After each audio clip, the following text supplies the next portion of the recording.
personal na bumisita at nagbigay tulong si Pangulong Ferdinand Marcos Jr. sa bayan ng Masbate matapos ang pananalasa ng Bagyong Opong. Patuloy ang pamahalaan sa paghahatid ng tulong lalong-lalo na sa mga pamilyang nasalanta ng bagyo sa syudad. Ang magandang balita mula kay Police Staff Sergeant Mercolito Lavendino Jr. Personal na bumisita si Pangulong Ferdinand R. Marcos Jr. kahapon October 1, 2025 sa Nursery Elementary School sa Masbate City upang pangunahan ang pamamahagi ng iba't ibang tulong para sa mga pamilyang naapektuhan ng Bagyong Opong.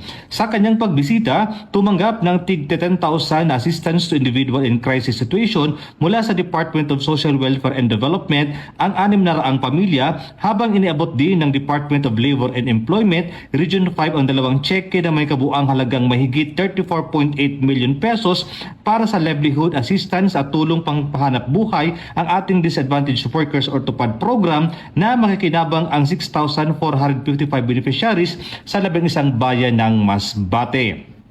Kasama po natin ang iba't ibang kalihim ng mga iba't ibang departamento na nandito upang magdala ng tulong dahil napakabigat ang pagkatama ng opong dito, lalo na dito sa Masbate. Marami pa tayong ginagawa doon sa nakaraan ng bagyo. Hindi pa tayo tapos doon sa nakaraan ng bagyo. Tinamaan na tayo ng panibagong bagyo. Tapos may lindol pa yata nung kagabi. Kaya't nandito kami lahat upang lahat ng pangangailangan ng mga na-displace, yung nawalan ng bahay, wala ng tirahan, ay mabigyan ng tulong. Unang-una, siyempre, ito yung nakikita po ninyo, meron po tayo galing sa DSWD. Nandito po si Secretary Rex Gatchalian ng DSWD. At nauna na siya. Anong kahapon pa yata. Nung Day 1, nandito na siya.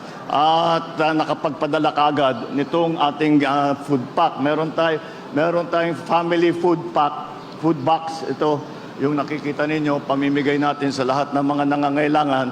At tuloy-tuloy po yan. Hindi lamang ito yung nakikita ninyo sa harap ninyo. Marami po tayo nakareserba dahil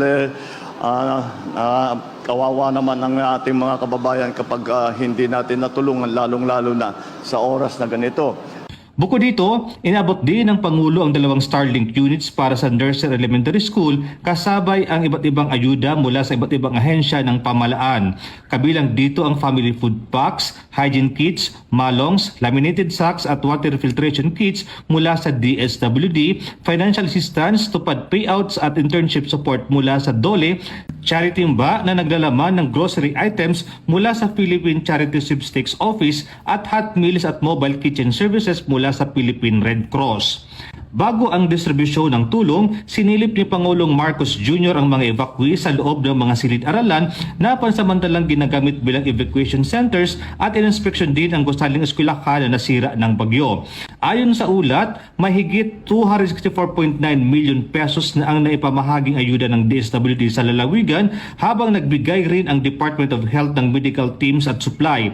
Samantala, patuloy ang mabilis na aksyon ng Department of Public Works and Highways, Metropolitan Manila Development Authority, Department of Energy at Department of Information and Communication Technology para sa clearing operations, pagbabalik ng kuryente at pagpapanumbalik ng komunikasyon.